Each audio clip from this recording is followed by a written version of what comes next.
Presentamos el modelo divino para proclamar la salvación y para la promoción de la salud. La vida es un don de Dios. La salud es la posesión temporal más preciosa que tenemos. Es nuestro deber moral aprender a conservarla. Honramos a Dios cuando respetamos y cuidamos nuestro ser como su tesoro. Presentamos las vislumbres de la promoción de la salud con base al diseño original del plan de Dios para el hombre, para que goce de su plenitud. La salud y la salvación son dones de Dios y son inseparables, y del interés que pongamos en ello depende mucho nuestra eternidad.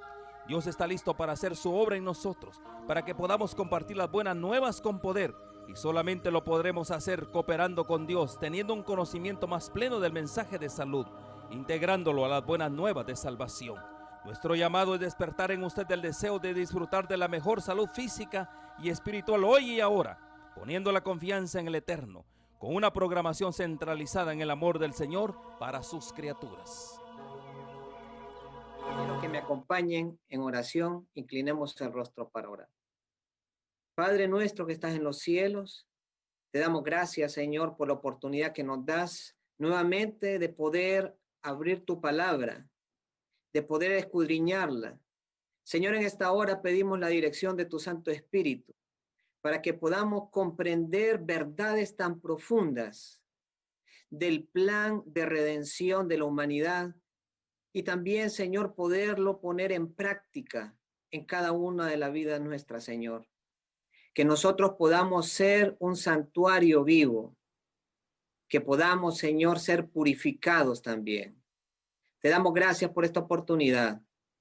Todo esto lo pedimos y lo rogamos en el nombre de tu Hijo amado, Cristo Jesús. Amén. Muy bien, hermanos, entonces vamos a iniciar con el estudio de esta noche. Cuando estudiamos el santuario, entendemos que el santuario es parte del plan de redención. A raíz de la caída, el propósito de Dios fue la restauración del ser humano, pero también la seguridad eterna del universo entero. Imagínense la trascendencia de lo que implica entender todo el plan de redención, todo el plan de salvación que tiene Dios para nosotros. No solamente nos compete a los seres humanos, sino también la seguridad del universo entero.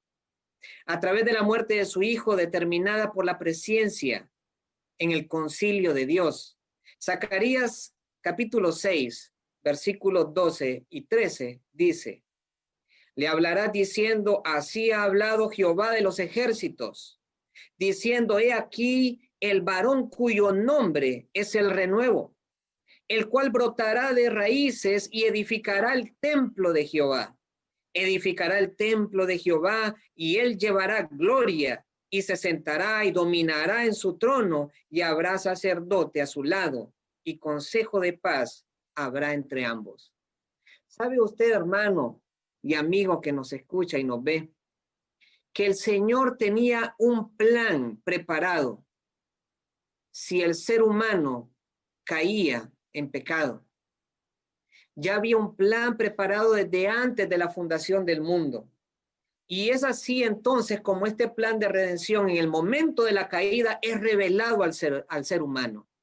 Es revelado a Adán y Eva. Apocalipsis capítulo 13, versículo 8 dice, y lo adoraron todos los moradores de la tierra cuyos nombres no estaban escritos en el libro de la vida, hablando de los que adoran a la bestia. No estaban escritos sus nombres en el libro de la vida del Cordero que fue inmolado desde el principio del mundo. ¿Cómo es que Cristo Jesús fue inmolado desde el principio? Si ayer estudiábamos que Cristo Jesús había sido crucificado en el año 31 después de Cristo. Vemos entonces que desde el principio, desde la caída del ser humano, Dios le dio a conocer el plan de salvación que tenía preparado para él. Vamos a irnos a Génesis capítulo 3, versículo 15. Dice Génesis 3:15, pondré enemistad entre ti y la mujer.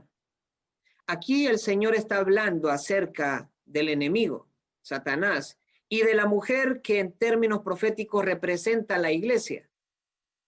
Entonces dice el versículo 15, y pondré enemistad entre ti, la serpiente, y la mujer, la iglesia, entre la simiente de la serpiente y la simiente suya.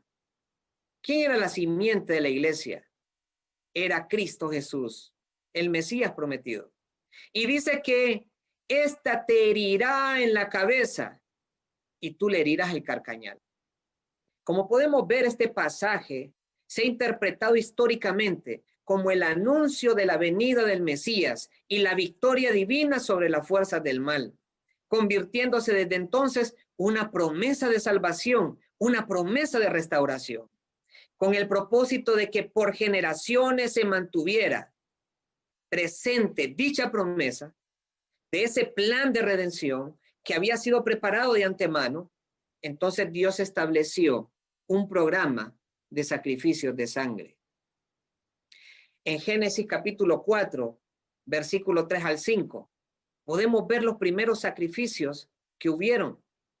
Y antes de eso, quiero que me acompañen a un versículo muy interesante. Todos saben que la paga del pecado es muerte, pero en Génesis capítulo 3, después de que Adán y Eva cayeron en pecado, dice que el manto de luz que los cubría desapareció. Y entonces ellos se vieron desnudos. Ellos tenían que morir porque la paga del pecado es muerte. Y el Señor les había dicho que el día que comieran del árbol de la ciencia del bien y del mal, morirían.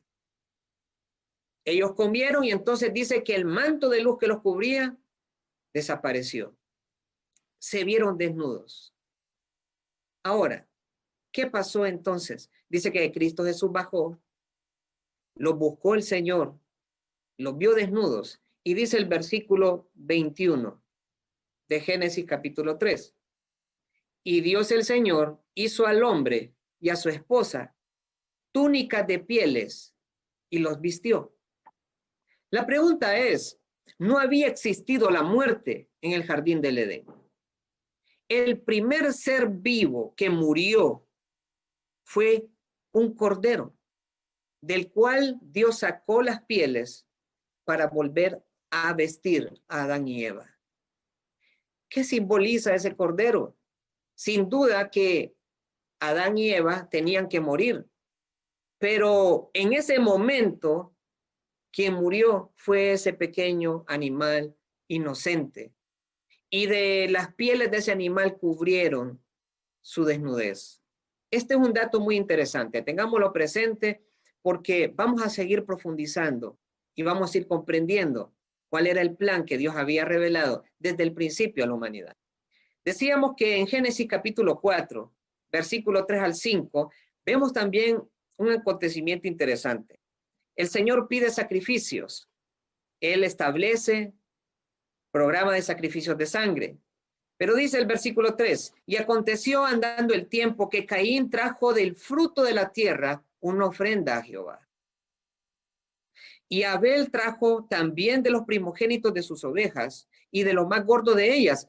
Y miró Jehová con agrado a Abel y a su ofrenda. Pero no miró con agrado a Caín y a la ofrenda suya. Y se ensañó Caín en gran manera y decayó su semblante. ¿Por qué el Señor no se habrá agradado de esa ofrenda que estaba dando Caín? Porque Caín estaba dando los mejores frutos de sus cosechas. Yo me imagino las mejores sandías, las piñas, los melones. Pero el Señor había establecido ya un plan y había dado una promesa. Y la señal de esa promesa era el sacrificio de un cordero. Por lo tanto, Abel sacrificó animales, mientras que Caín dio una ofrenda de frutas. Y dice que el Señor se agradó de lo que hizo Abel. Es interesante. Eso nos indica que el Señor ya había establecido cuál era el rito y cuál era el programa de sacrificios de sangre. Vamos a verlo tal vez de manera rápida. A través de la historia vamos a ver varios ejemplos. Otro ejemplo lo encontramos con Abraham y su hijo Isaac, que nos da una vislumbre un poco más profunda sobre el sacrificio redentor de Jesucristo. En Génesis capítulo 22, versículo 8 dice, Abraham respondió, Dios se proveerá de holocausto, hijo mío.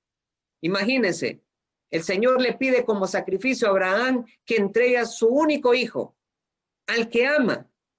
Y dice que Abraham, con fe en el Señor, toma a su hijo y van camino a hacer el sacrificio. Pero él dice estas palabras a su hijo, Dios proveerá de cordero para el holocausto, hijo mío. Interesante. El cordero siempre representaba una sustitución a la muerte que usted y yo merecemos porque somos pecadores. Hasta este punto podemos ver entonces que el sistema de sacrificios nos muestra tres cosas muy importantes. La primera es que el pecado es caro y es doloroso. Usted se imagina a Abraham extendiendo el cuchillo para hacer el sacrificio de su hijo. El pecado realmente es caro y doloroso. Y la paga del pecado es muerte. El segundo punto que nos muestra este sistema de sacrificios es que el pecado sin duda produce muerte. No existía la muerte en el jardín. Producto del pecado, la muerte entró. Y es por eso entonces que tiene que haber un sustituto para usted y para mí, para que no muramos. El tercer punto importante que nos muestra es que Dios mismo proveía o proveería un sustituto para nosotros. Imagínense qué hermosa la promesa. Nosotros tenemos que morir porque hemos pecado, pero el Señor dice, yo voy a traer un sustituto para que tú no mueras, para que yo no muera. Y eso representaba entonces aquel rito de sacrificios. A través de los siglos, incluso después del diluvio universal, en Génesis 8:20 dice que Noé edificó un altar al Señor, tomó de todo animal limpio y de toda ave limpia y ofreció holocausto sobre un altar. Imagínense, después del diluvio, y se seguía sacrificando holocaustos a Dios. Luego nos encontramos con Moisés delante del faraón. En Éxodo 10, 25 al 26, Moisés le responde al faraón de la siguiente manera. Le dice, tú también nos tienes que dar sacrificios y holocaustos para ofrecer al Señor nuestro Dios. Nuestro ganado también irá con nosotros. No quedará ni una uña, porque de ellos hemos de tomar para servir al Señor nuestro Dios. Imagínense el pueblo de Israel. Salió el pueblo de Israel de Egipto al desierto. Usted se puso a pensar, ¿por qué llevaban ganado? ¿Por qué llevaban ovejas? Si en el desierto ellos comieron maná, no comieron el ganado ni las ovejas. ¿Para qué lo llevaban entonces? Bueno, aquí nos muestra Moisés. Era para presentar los holocaustos a nuestro Dios. Cuando los israelitas llegaron al monte Sinaí, en su peregrinación después de salir de Egipto, Dios dio nuevas instrucciones acerca de un elaborado sistema de sacrificios, ya ahora centrado en un sacerdocio formal y en el establecimiento de lo que conocemos hoy como el tabernáculo y sus servicios. Imagínense a Moisés delante del Señor. En Éxodo 26:30 dice, el Señor le dijo, y alzarás el tabernáculo conforme al modelo que te fue mostrado en el monte. Dios le presentó un modelo a Moisés. Dios le dijo, le presentó, digamos así, los planos de cómo debía construir y levantar un tabernáculo para el pueblo de Israel. Ese tabernáculo iba a ser un tipo, una sombra de un antitipo de algo que era una realidad más profunda. Era una copia de algo original. Y entonces dice que el Señor le entregó los planos. Hay tres representaciones del santuario que existieron en la tierra. La primera de ellas es el tabernáculo del desierto. La segunda es el templo de Salomón. Ya tenía una infraestructura fija, era mucho más grande y mucho más hermoso que el tabernáculo del desierto. Y hubo también un tercer representación, que es el templo de Herodes, que es el templo que se restauró, como todos hemos estudiado, con Nehemías, con Esdras, cuando se restauró el templo. Y este templo dice que tuvo más gloria porque tuvo la presencia de nuestro Señor Jesucristo encarnado. Qué interesante. Ahora, ¿qué características tenía este templo? Pues básicamente tenía algunas características que quiero mostrarles aquí con la pizarra. Si me permiten un momento, por favor. Quiero mostrarles en qué consistía la geografía del santuario. Creo que todos lo ven ahí. Muy bien, el santuario es lo que ustedes ven aquí que he dibujado, este rectángulo. Tenía el santuario tres divisiones. Tenía un atrio, que lo vemos acá, en donde estaba el altar de los sacrificios y estaba también el lavacro. Una segunda división que se conocía como el lugar santo, donde encontramos la mesa de los panes de la proposición, también el candelabro y también el altar del incienso. Y tenemos una tercera división, que es el lugar santísimo, donde estaba el arca del pacto, que tenía en su tapadera 2 querubines con las alas extendidas, y en medio de ese lugar se aparecía la chequina, la presencia misma de Dios. Esto era lo que el Señor le mostró a Moisés para que construyera el tabernáculo. Ahora, en cada uno de estos muebles está representado Cristo Jesús. Y eso es bien interesante, porque podemos ver entonces una revelación más profunda de lo que representa cada uno de estos muebles. Y lo vamos a estar viendo en el transcurso de la noche. Muy bien. Ahora, nos preguntamos algo. Hay por lo menos 4 razones por las que Dios dio nuevas instrucciones en el Sinaí. 4 razones. Primera razón, ¿por qué el Señor estableció un sistema más elaborado, más centralizado? Primeramente, para proveer una evidencia de su presencia divina en medio del pueblo. ¿Saben ustedes que en el Edén, cuando entró el pecado, hubo una separación entre el hombre y Dios? Dice que el hombre caminaba con Dios, platicaba con Dios, el Señor bajaba, platicaba con el hombre. Una relación muy estrecha, muy íntima, pero a causa del pecado hubo una separación. Esa relación abierta y personal se perdió y en su lugar surgió una percepción de un distanciamiento por parte del ser humano. Por tal razón, Éxodo 25:8 dice, y harán un santuario para mí y habitaré en medio de ellos. Mire qué maravilloso.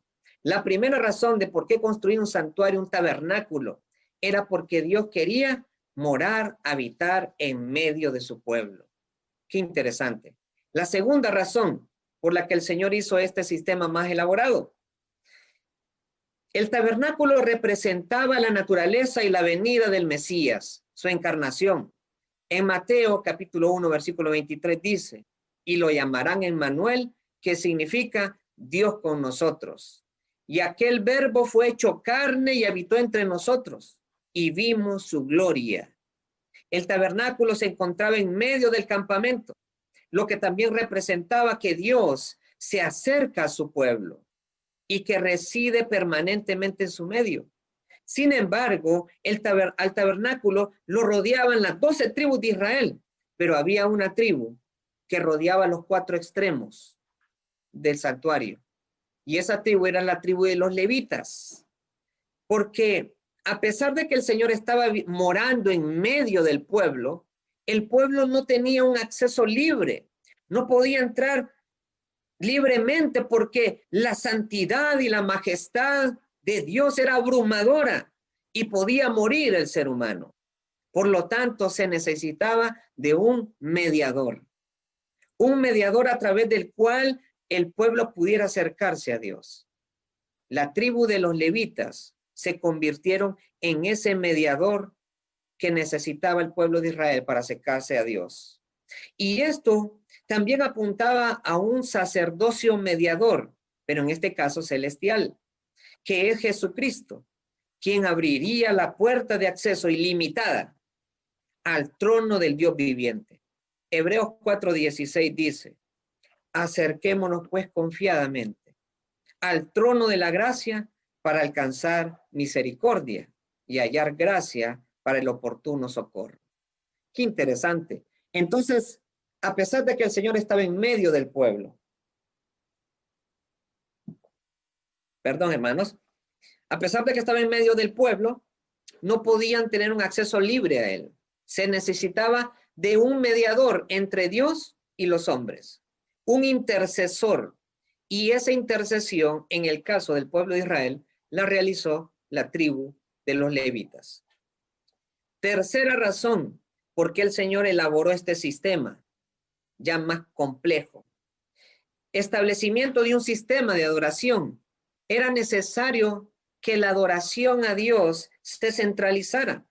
Al principio, todas las familias aisladas, como la de Abraham y los otros patriarcas y los otros sacerdotes, como sacerdotes de su familia, establecían y levantaban un altar de holocaustos. Imagínense, todas las familias, y el padre de familia era el sacerdote.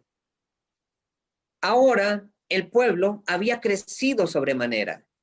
Ya el número de familias en Israel era demasiado grande. Por lo tanto, se vio la necesidad entonces de establecer un sistema de adoración centralizado, en lugar de tener miles de altares en cada una de las familias. En lugar de eso, entonces ahora vamos a ir a un solo sitio. Ahí vamos a hacer los sacrificios para el Señor. Dice Deuteronomio 24:11, y al lugar que Jehová vuestro Dios escogiere para poner en él su nombre, ahí llevaréis todas las cosas que yo os mando, vuestros holocaustos, vuestros sacrificios, vuestros diezmos, las ofrendas elevadas de vuestras manos y todo lo escogido de los votos que hiciste, que hubierais prometido a Jehová. Y os alegraréis delante de Jehová vuestro Dios, vosotros, vuestros hijos, vuestras hijas, vuestros siervos, vuestras siervas y el levita que habita en vuestras poblaciones, por cuanto no tiene parte ni heredad con vosotros. Cuídate de no ofrecer tus holocaustos en cualquier lugar que vieres, sino que en el lugar que Jehová escogiere, en una de tus tribus, ahí ofrecerás tus holocaustos y ahí harás todo lo que yo te mando. Entonces, ya no había necesidad de que cada familia tuviera un altar de holocaustos. Ahora había un solo lugar y todos tenían que ir a ese lugar. Por otro lado, con un sistema de adoración, Dios también se proponía acabar con la influencia de la idolatría que el pueblo había aprendido durante su estadía en Egipto. Además, había una multitud mixta que se convertía en una fuente de problemas dentro del pueblo de Israel. Ellos ejercían una influencia a adoración a otros dioses.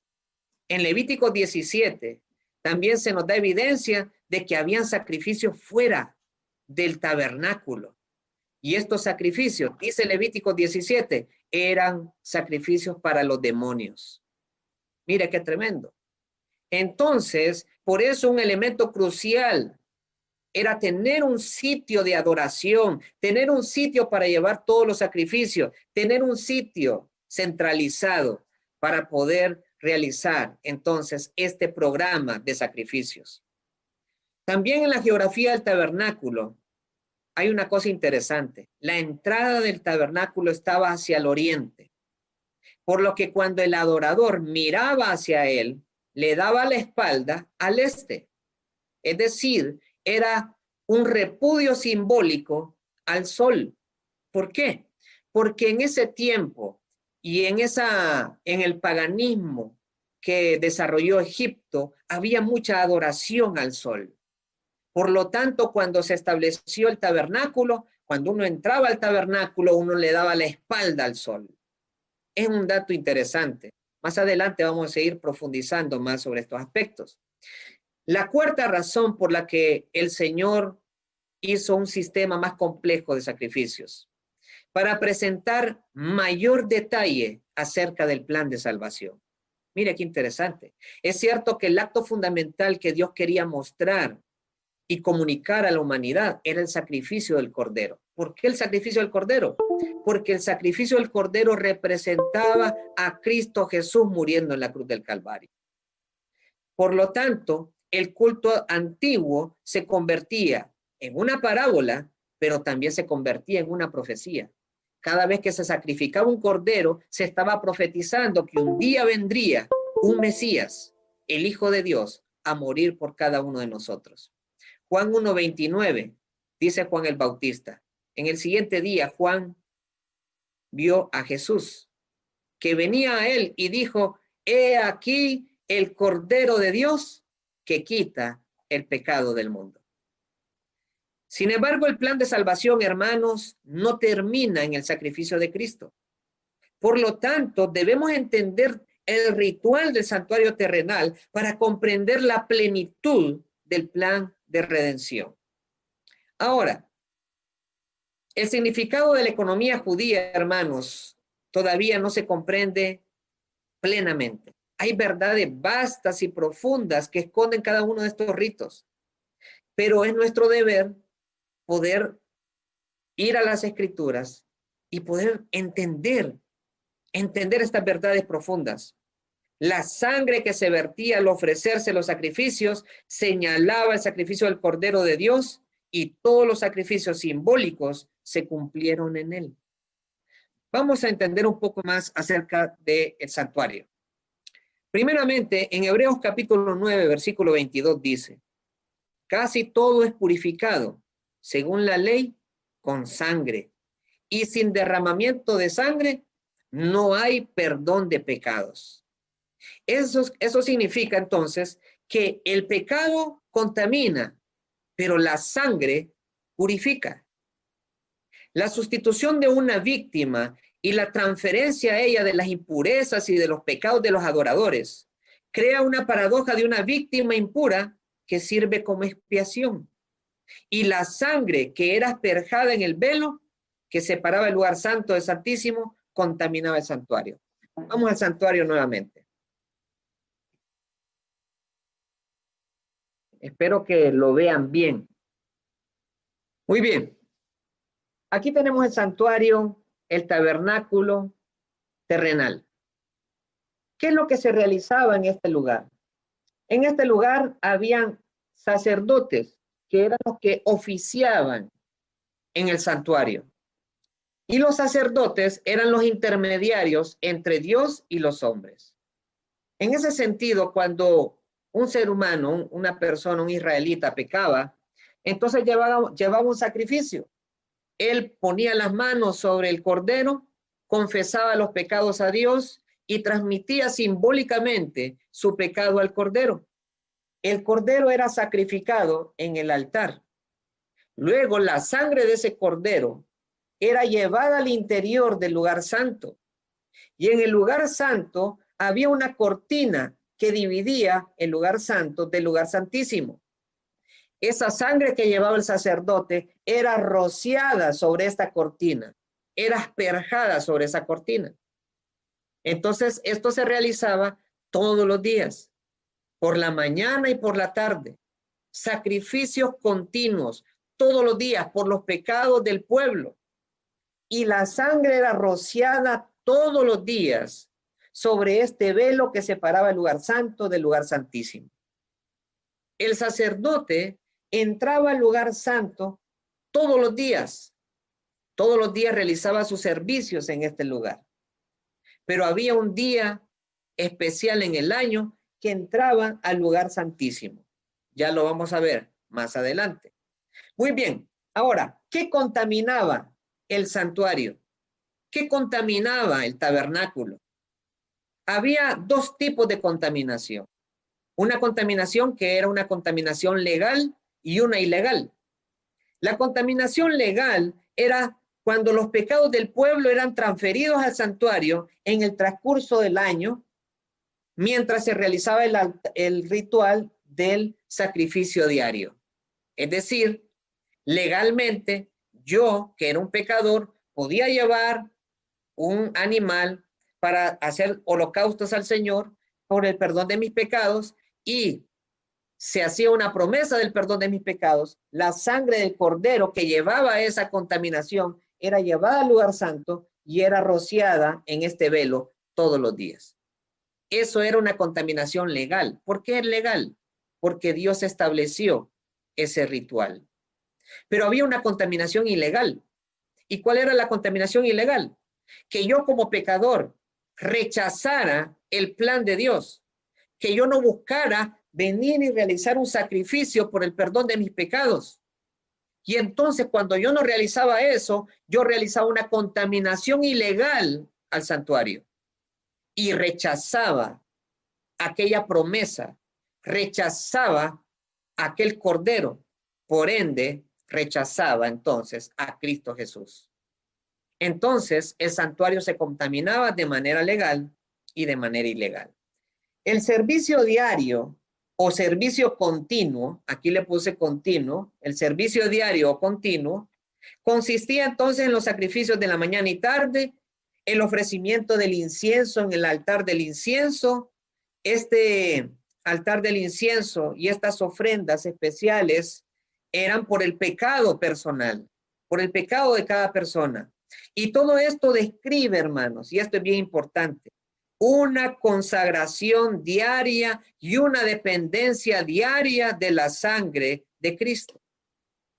En el tipo se revela una indefensa víctima animal en las manos de un sacerdote, pero en el antitipo era Cristo Jesús, el Hijo de Dios, quien era al mismo tiempo el Cordero, pero también al mismo tiempo era el sacerdote.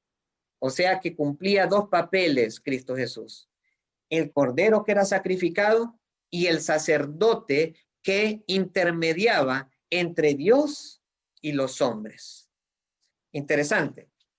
Muy bien. Todo el año se realizaba el servicio diario, el continuo, pero había un día en el año que se llamaba el Yom Kippur, que era el día de la expiación, el día de la purificación. En ese día los pecados de todo el pueblo eran transferidos al santuario, al lugar santísimo. Y entonces ese pecado o contaminación acumulados en el santuario eran purificados y eran quitados totalmente. Vamos a ir a Levíticos capítulo 16 y ahí se nos describe más detalle acerca de el Yom Kippur o el día de la purificación. Dice en Levíticos capítulo 16 versículos 7 y 8. Después tomarás 2 machos cabríos y los presentarás ante el Señor a la entrada de la tienda de la reunión. Y Aarón echará suertes sobre los 2 machos cabríos, uno para el Señor y otro para Azazel, que representa al enemigo. El versículo 15 dice, después degollará el sacrificio de expiación, el macho cabrío por el pecado del pueblo, y llevará la sangre al interior detrás del velo, y hará con la sangre como hizo con la sangre del becerro, la esparcirá sobre el propiciatorio, que es la tapadera del arca del pacto. Y así dice, purificará el santuario de las impurezas de los israelitas, de sus rebeliones y de todos sus pecados. De la misma manera también hará con la tienda de la reunión que reside entre ellos en medio de sus impurezas. Dice el versículo 29 y 30. Tendréis esto por decreto perpetuo. El día 10 del 7º mes ayunaréis. No haréis ningún trabajo, ni el nativo ni el extranjero que vive entre vosotros, porque ese día es día de purificación, es día de expiación. Y dice que entonces quedaréis limpios de todos vuestros pecados ante el Señor. Qué interesante. Entonces vemos que aquí en el lugar santo se realizaba un ritual o un servicio diario. Pero en este lugar, en el lugar santísimo, solo había un día al año. El día 10 del séptimo mes era un día de purificación, en donde todos los pecados que habían quedado registrados aquí en el santuario eran borrados, borrón y cuenta nueva para todos los israelitas. Imagínense qué maravilloso este plan. Era un día de ayuno donde se tenía que afligir el alma. Era un día de escrutinio del alma, porque el pueblo estaba alrededor del santuario. El sacerdote era el único que podía entrar a la presencia de Dios. Y el pueblo entonces estaban orando, estaban ayunando, estaban contrictos sus corazones para que el Señor perdonara sus pecados. Ellos habían confesado sus pecados durante todo el año en el rito diario, en el ritual diario. Muy bien, vamos a hacer una pausa aquí. Ahora vamos a recordar lo que estudiamos ayer. ¿Se acuerdan ustedes que a Daniel se le dijo que sellara una visión? Dice Daniel 12:4, pero tú, Daniel, cierra las palabras y sella el libro hasta el tiempo del fin. Muchos correrán de aquí para allá y la ciencia aumentará. Apocalipsis 10:1-2 dice, y vi descender del cielo un ángel fuerte envuelto en una nube con el arco iris sobre su cabeza, y en su rostro era como el sol y sus pies como columnas de fuego. Y tenía en la mano un libro abierto. Un libro abierto. ¿Se acuerdan? Lo que se había cerrado, lo que Daniel no había comprendido. ¿Qué entendía Daniel sobre esa profecía de las 2300 tardes y mañanas? Dice en Daniel capítulo 8, versículo 14. Vamos a leerlo, vámonos a Daniel. No quiero que pierdan la idea. Daniel, capítulo 8. ¿Se acuerdan ustedes del cuerno pequeño? Vamos a hablar un poco del cuerno pequeño. ¿Qué hizo el cuerno pequeño? Daniel capítulo 8, versículo 13. Entonces oí al santo que hablaba y otro santo le preguntó, ¿hasta cuándo durará la visión del continuo, de la prevaricación asoladora y del pisoteo del santuario y del ejército? ¿Se recuerdan ustedes que al cuerno pequeño se le entregó el continuo? ¿Y qué era el continuo? Ya lo vimos acá. El servicio que se desarrollaba diariamente. Dice aquí en el versículo 12 del capítulo 8 de Daniel, que a causa de la prevaricación, el ejército y el continuo le fueron entregados y echó por tierra la verdad y prosperó en todo lo que hizo. ¿A quién le fueron entregados? Al cuerno pequeño. Dice que el cuerno pequeño le fue entregado el continuo y echó por tierra el santuario, echó por tierra las verdades. No las dio a conocer al mundo. Y eso pasó entonces con el cuerno pequeño.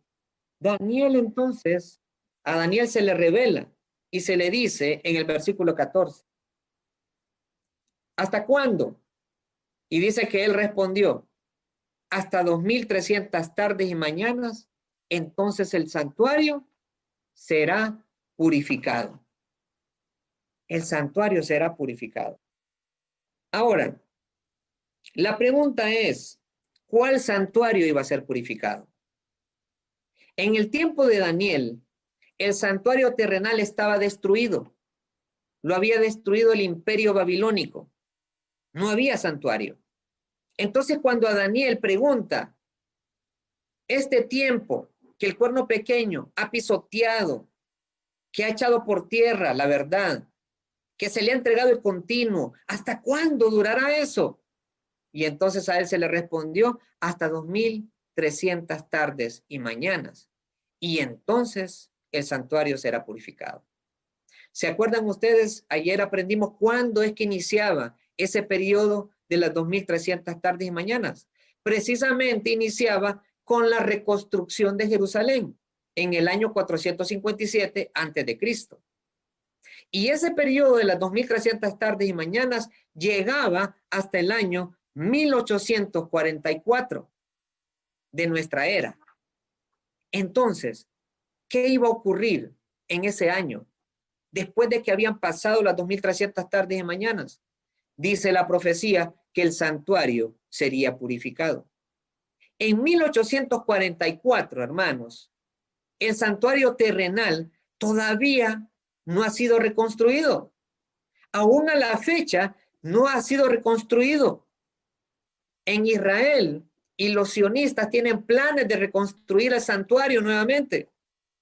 Pero entonces la pregunta es, ¿cuál santuario iba a ser purificado al final de las 2300 tardes y mañanas en el año 1844? Bueno, ¿se recuerdan ustedes que el Señor le dio unos planos a Moisés? ¿Y esos planos de dónde venían?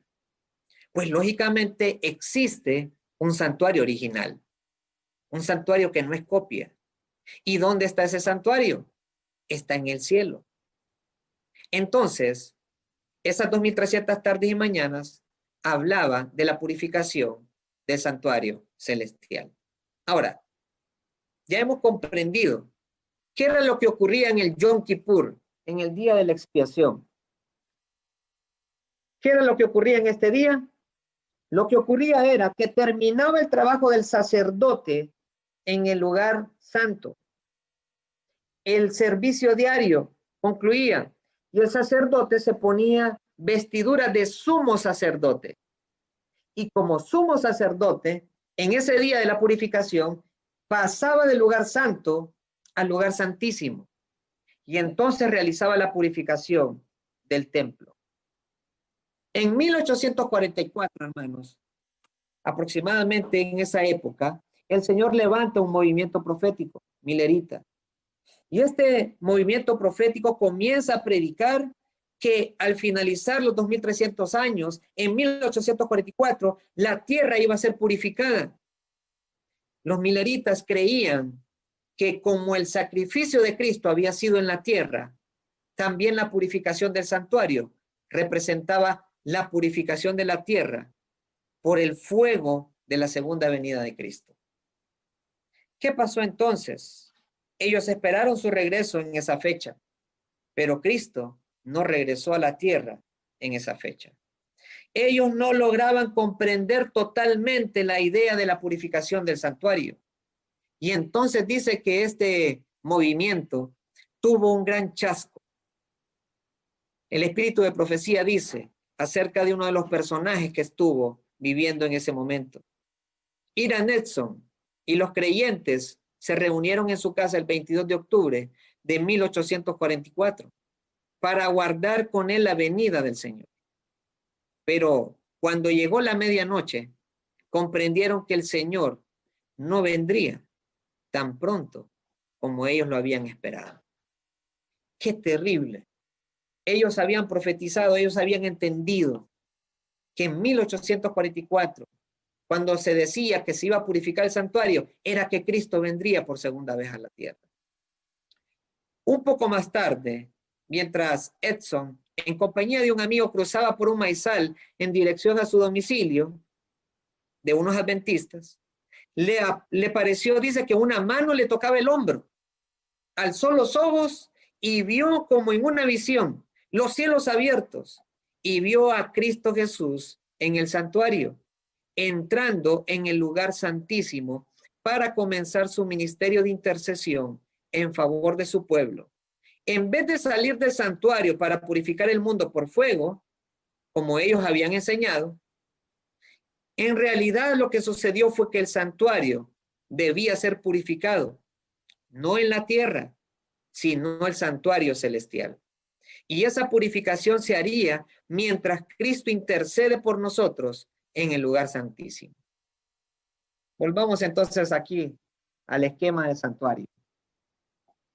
Dice entonces, y aquí tenemos ya algunos números, Cristo Jesús murió en el año 31 murió en la tierra.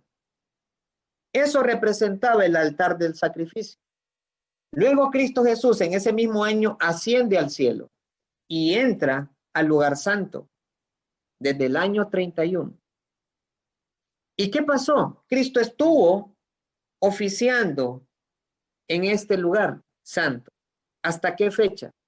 Hasta cuando llegara la fecha de la purificación del santuario, en este caso del santuario original.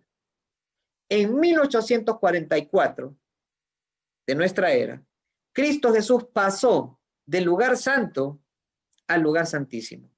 No vino a la tierra como ellos esperaban, sino que estaba pasando del lugar santo al lugar santísimo porque había comenzado la purificación del santuario celestial.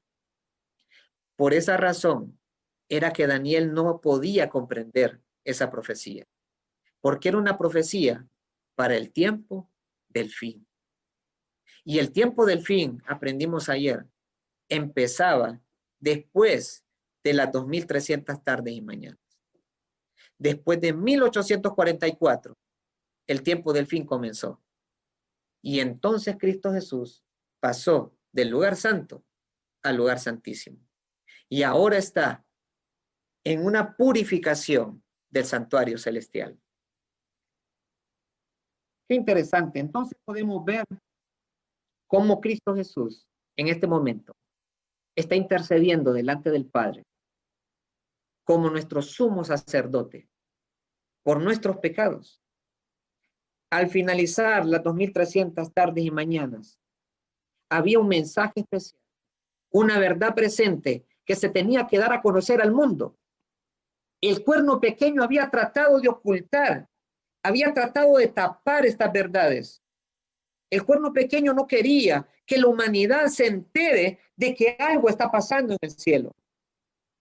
Por eso es que el cuerno pequeño echa por tierra, esconde, cambia la ley, cambia los tiempos y dice que el continuo le fue entregado. O sea que establece un servicio diario aquí en la tierra, un sacerdocio aquí en la tierra, una intercesión humana aquí en la tierra, cuando Cristo Jesús está intercediendo por usted y por mí en el reino de los cielos, en el santuario celestial.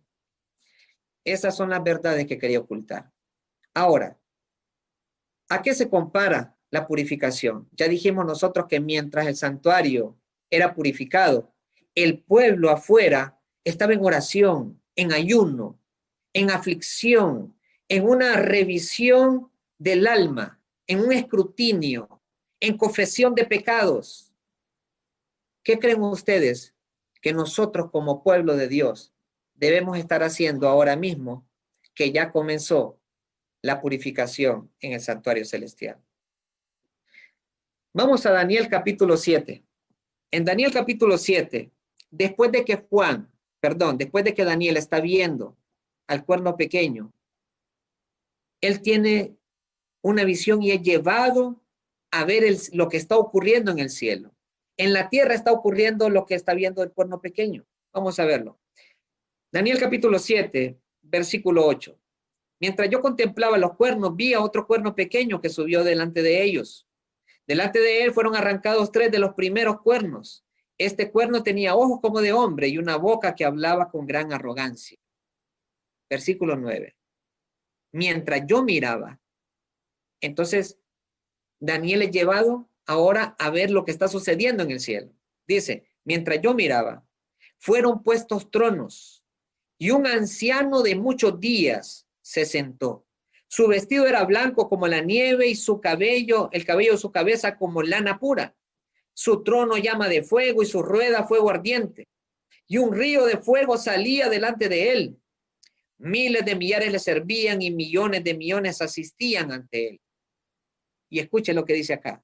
El tribunal se sentó en juicio y los libros fueron abiertos. ¿Cuáles libros?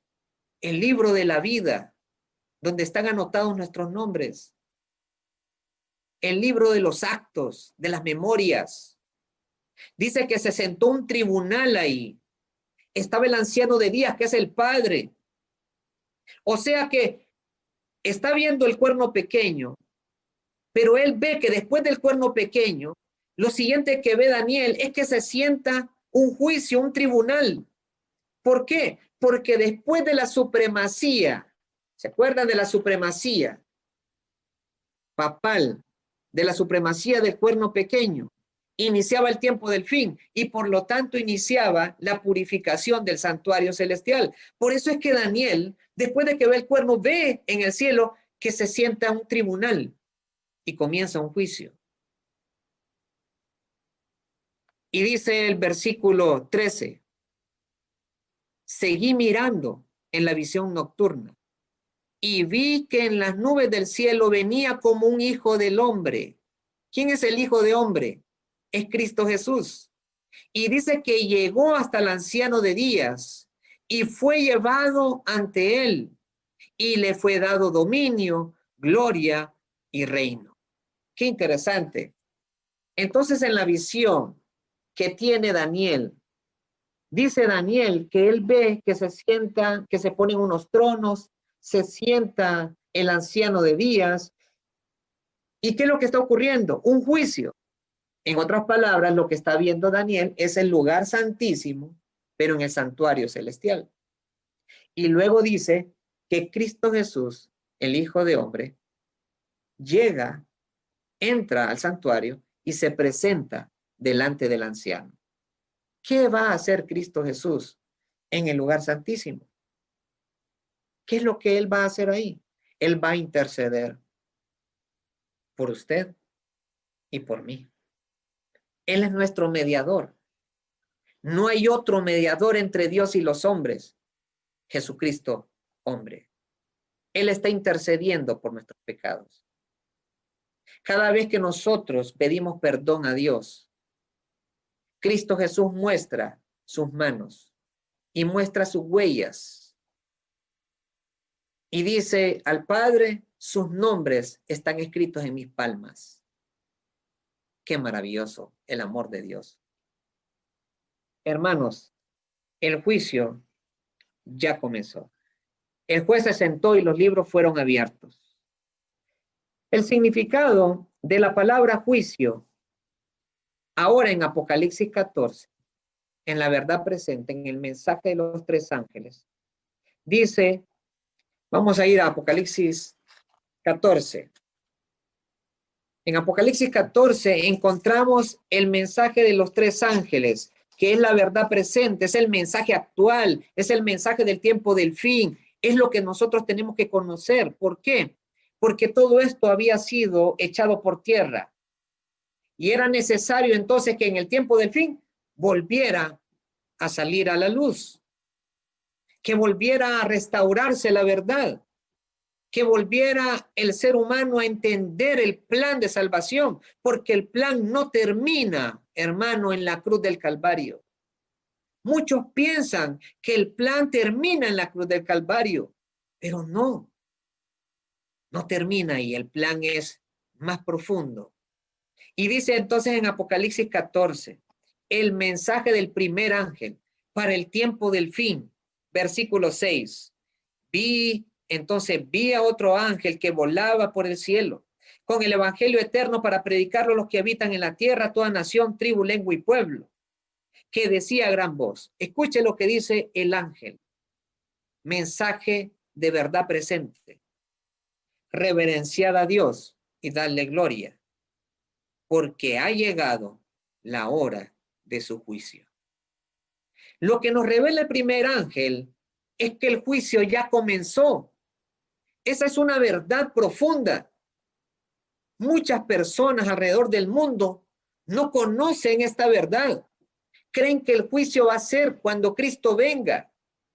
No, hermanos, el juicio ya comenzó. Y ha comenzado por toda la humanidad, por todas las personas que han muerto. Primero Adán, Eva, sus hijos, y todas y cada una de las personas que han muerto a través de la historia, sus nombres están siendo llevados a juicio. En ese juicio. Y Cristo Jesús es el abogado defensor de cada uno de ellos. ¿Quién es el acusador? El enemigo. Él es el acusador. ¿Quiénes son los testigos de este juicio? Los ángeles. Los ángeles están siendo testigos de todo lo que ahí se está realizando. Entonces, hermanos, en este día de la purificación que ya comenzó, en ese día, todo el pueblo, dice, era llevado, constrictaba su alma y verificaba la obra de la expiación. Los negocios se suspendían, toda la congregación de Israel pasaba el día en solemne humillación delante de Dios, en oración, ayuno y profundo análisis de corazón. Hermanos, es necesario que nosotros comprendamos no solamente el servicio diario, que es muy importante. ¿Y por qué es importante el servicio diario? Ahí había pan, había un candelabro que era la luz y que también tenía aceite, y estaba también el altar del incienso. ¿Sabe qué significan las tres cosas? El pan es la palabra de Dios. El candelabro necesitaba aceite, que representa el espíritu. Y eso provocaba que se encendieran las llamas que daban luz. ¿Y qué simbolizaba el altar del incienso? Nuestras oraciones. ¿Cuánto se realizaba esto? Diariamente. Diariamente se realizaba un servicio en el lugar santo. Eso simboliza que en nuestra vida, diariamente, tenemos que ir a la palabra de Dios. Diariamente tenemos que buscar el bautizo del Espíritu Santo. Diariamente tenemos que buscar a Cristo, que representa todas estas cosas. Cristo es el pan que descendió del cielo, pan de vida, y dijo, el que coma de mí no volverá a tener hambre. Cristo es la luz que fue manifestada a los hombres.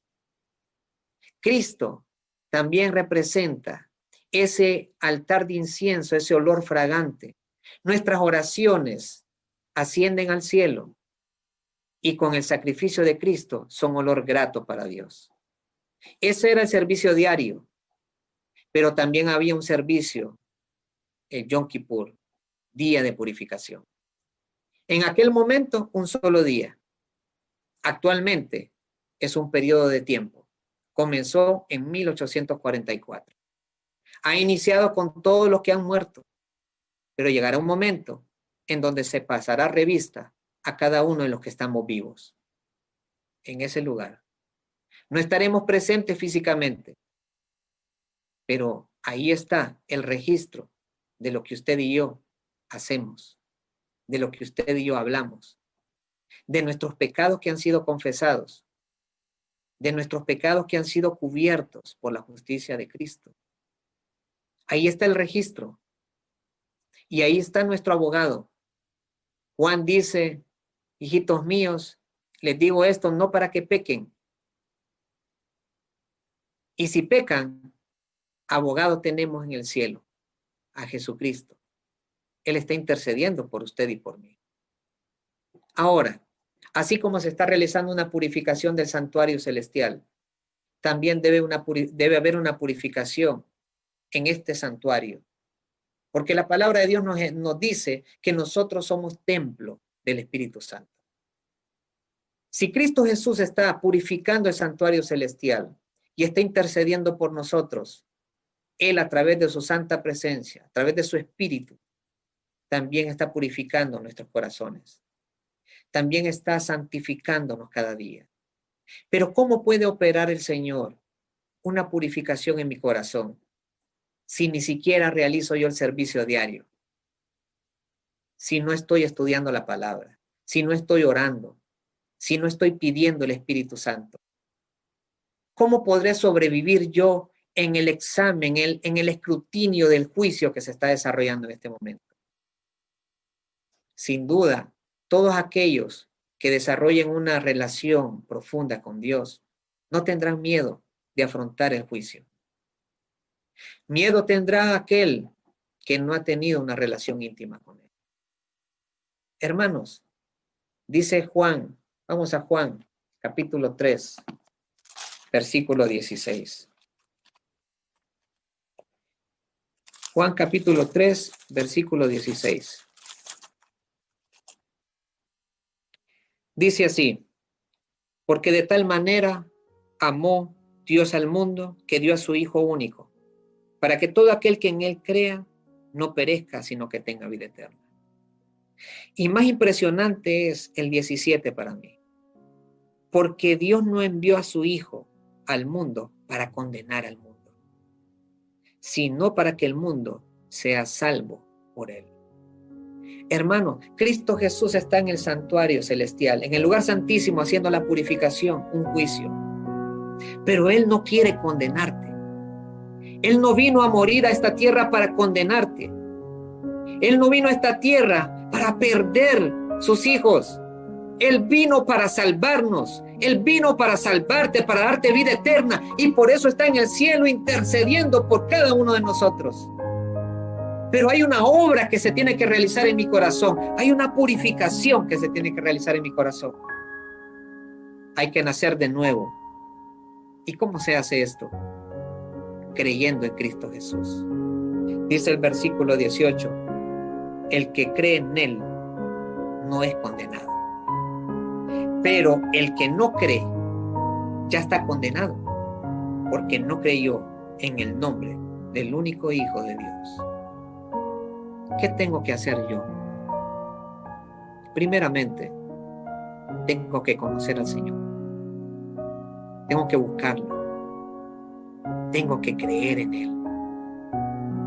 Y Él hará una limpieza, no solamente del santuario celestial.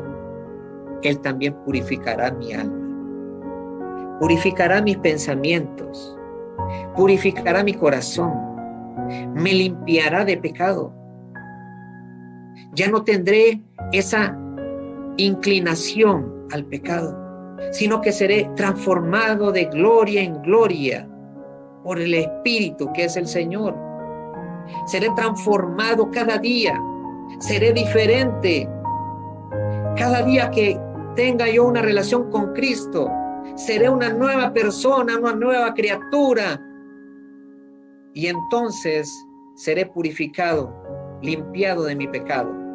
Y la obra maravillosa que está haciendo el Señor será hecha en mi vida. Dijo Pablo: ya no vivo yo, sino que Cristo vive en mí.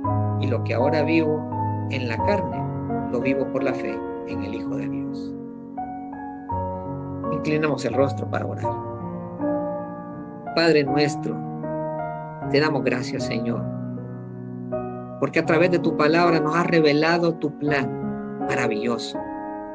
Un plan de restauración, un plan de vindicación de tu reino. Un plan, Señor, que lleva a los seres humanos de la peor condición, de las tinieblas, a la luz admirable, que llevas al peor ser humano a ser un ser humano transformado, purificado, limpiado de todos sus pecados. Señor, haz esa obra en cada uno de nosotros.